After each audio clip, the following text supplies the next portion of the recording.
Hello guys, and welcome to a new Steel Division video today by me, Vulcan.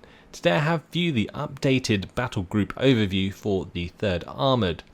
So this is a first of many videos where I'm going to be going over the battle groups once again. In this one we're going to be starting with the 3rd Armoured, and the idea is that I'm just going to talk about what has changed with the 3rd Armoured since I did my last video, what I use each unit for, and why they are in my divisions. Let's start off with the Recon tab. Now things have changed quite a lot in terms of my Recon use throughout Steel Division. At the beginning I did rely a lot more on Recon cars and Recon armoured vehicles than I do now.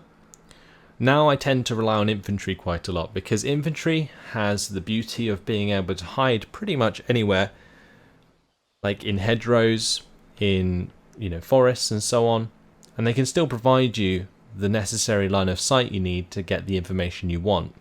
So in Phase A, I do take these scouts, mainly because they're very cheap, 25 points, you get 4 squads, really useful for just dotting them around, keep them on return fire.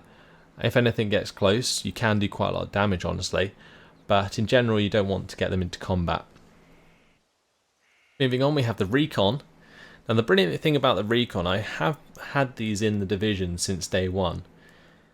This 30 cal Jeep, once upon a time I probably said that the 30 cal Jeeps weren't that great, but honestly, if you keep them at max range, the 600 meter range, out of MG range of your opposing infantry, these can definitely provide you with the extra suppression you need to win out in infantry engagements. The other useful thing about Jeep 30 cals, or just Jeeps in general, is that they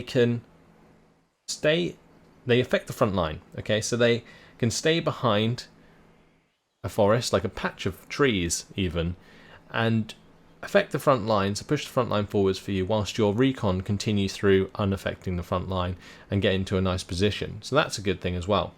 Furthermore, they can, because they affect the front line, if you see like a salient forming, you can push a Jeep through it very quickly, especially if there's a road there, because it has 100 km/h speed on road. So make sure you do that, and make sure you take full advantage of these Jeeps if you are going to bring them in with the Recon squads like I do. Now in Phase B, you do get the scouts with the M3 scout car. This is exactly the same as I've had it before, just because this M3 scout car with the 50 cal is very nice to have, and of course more Recon is always nice. Now further to that, M8 Greyhounds. So these are the Recon M8s, and these have had a significant price buff since the release. They are now only 80 points. I think when they came out, they're about 105 points, which is ridiculously more expensive. But these can actually be genuinely useful and are great for, honestly, infantry fire support with their 30 cal and 50 cal, and can also do quite well with your tanks. In Phase B, I might bring one of these in occasionally if I need more mobile Recon, instead of infantry, which can be a little slow on the ground. So that's our Recon, and it's not changed too much, just the M8s are now a lot more worth having, especially with the recent price buff. My infantry is pretty much exactly the same, one armoured leader in Phase A.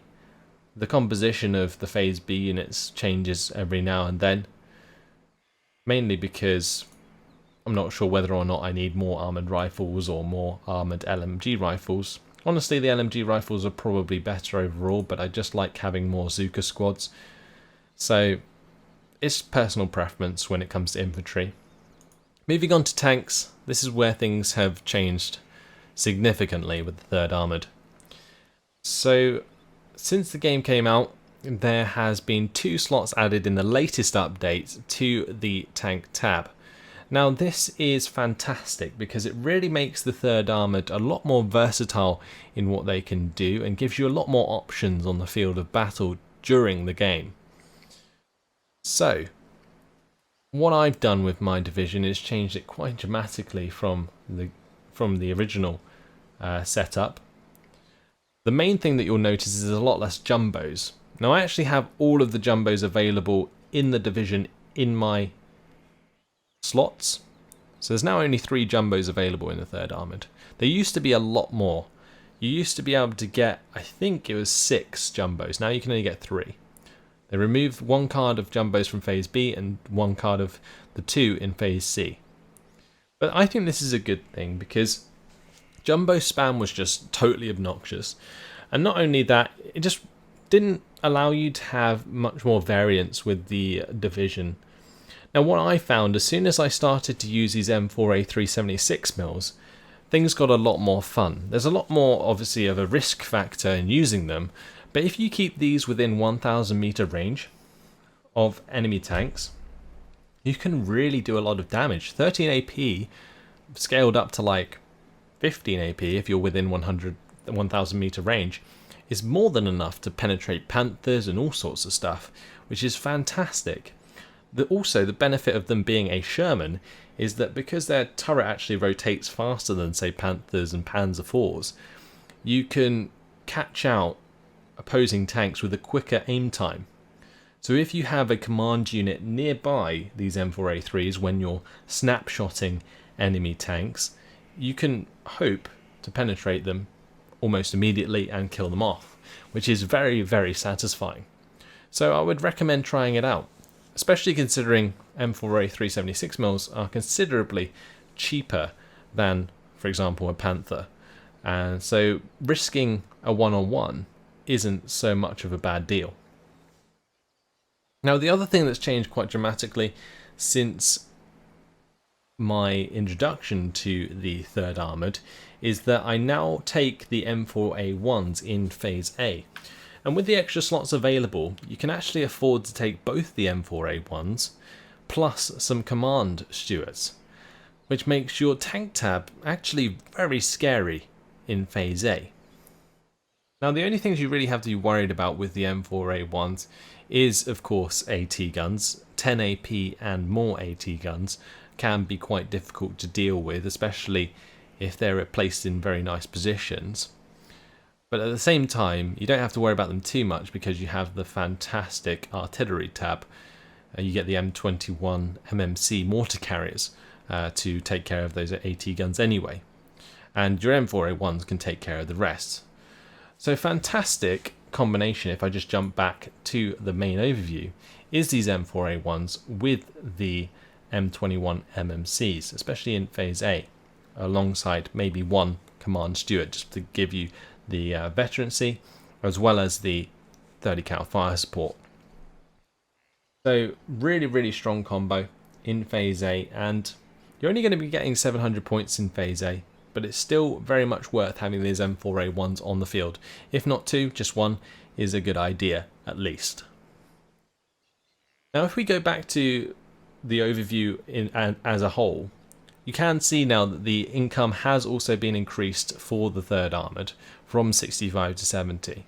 So that allows them to be punished a lot less in Phase A if they make a mistake, which I think is a very nice change in general. Going back to specific units though, I've added a lot more to my support tab.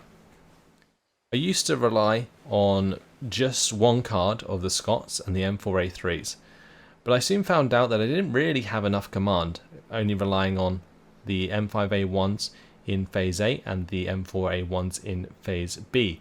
Also only having 3 armoured leaders to lead your infantry wasn't ideal. So I added an M20 command to my Phase A in the support tab just to give me some more command to work with, alongside the M8 Scots, which I keep there just because the 9HE is pretty useful in certain situations. I think against certain divisions, the M8 Scot is just so damn good. One I would say is the 91st Luftlander. If you basically keep out the way of their Pack 40 in Phase A, the Pack 37s that they have with the 5 AP just aren't good enough to take out the M8 Scots, so you can really push very hard with them. Now in Phase B, I'm relying on these M4A3 105mm. These are fantastic and a must-have, I would say, in this division. They allow you to take on 1,200 meter range AT very easily because you can use the fire position, fire just short, get the suppression, and then move forwards with like recon to keep an eye on the AT to hit them accurately. And it works very, very nicely, especially in open maps. So the 105 Mil M4a3 is a must-have, and having 4 of them on the division, I pretty much bring all of them in every time, so it doesn't really leave many slots for like the flamethrowers and the Jeep 50 cals, even though I think the Jeep 50 cals had a price buff recently as well. So yeah, moving into phase B, dealing with those 1,200 meter range AT guns is very important.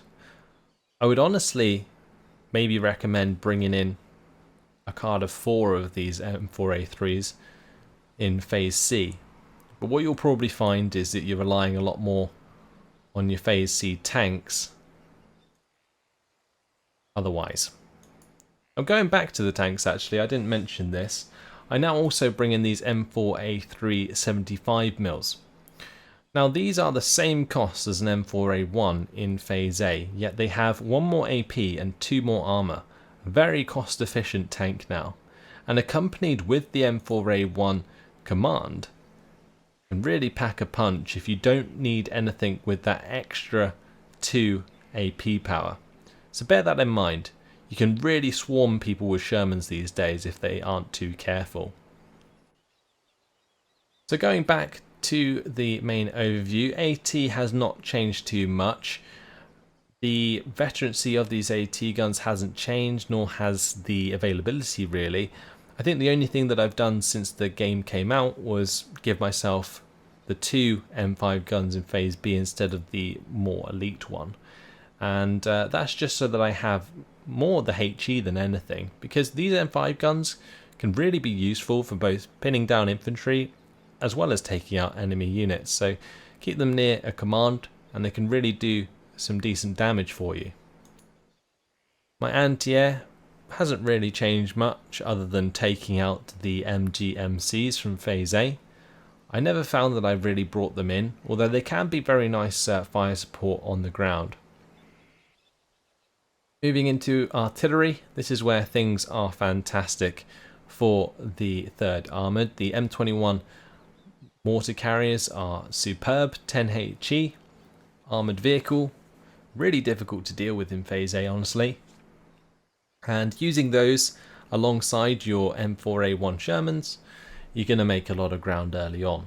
So make sure you do that. I've removed 1 card of the Calliopes. That's mainly to allow me to bring in more tanks overall, because I never found that I spent more than 600 points on Calliopes in a game. And you've always got to bear in mind your overall income. So for example, in phase C, in 10 minutes you get 1,500 points to spend. 600 is quite a lot. Now in my air tab, this has also changed quite dramatically. I've obviously taken a card out to allow me to put it in elsewhere. But the other thing is I've taken out the lightnings. Now these lightnings, I used to use them obviously to stun enemy units early on, but I found for the cost and like for what their actual effectiveness was, they aren't that great. So I removed them. I replaced them with phase A Mustangs just so that I have them in case I need them to shoot down like HS129s and so on. But yeah, generally just use 5 Mustangs now. If I need to control the air, accompany those with some CGMCs and you can really get the job done. No problemo. And that's about it for the 3rd Armoured Battlegroup overview really. Quite a lot of changes in terms of the tank tab, more reliance on the M4A3 76 mils now instead of the jumbos. Also the ability to now actually use Shermans effectively is nice because you have not only the extra slots but the price buff for the M4A3 75 mil is fantastic. They're very, very versatile and really are a joy to play. 105mm Shermans in the support tab are vital, as well as the M21 mortar carriers in the artillery tab. Make use of them all in combination and you're on to a winner. And that's about it. So hopefully you guys have found this useful. You can find the deck code down in the description if you'd like to try it out yourself. In the meantime, that's all. Thanks for watching, and I'll see you in the next video. Goodbye.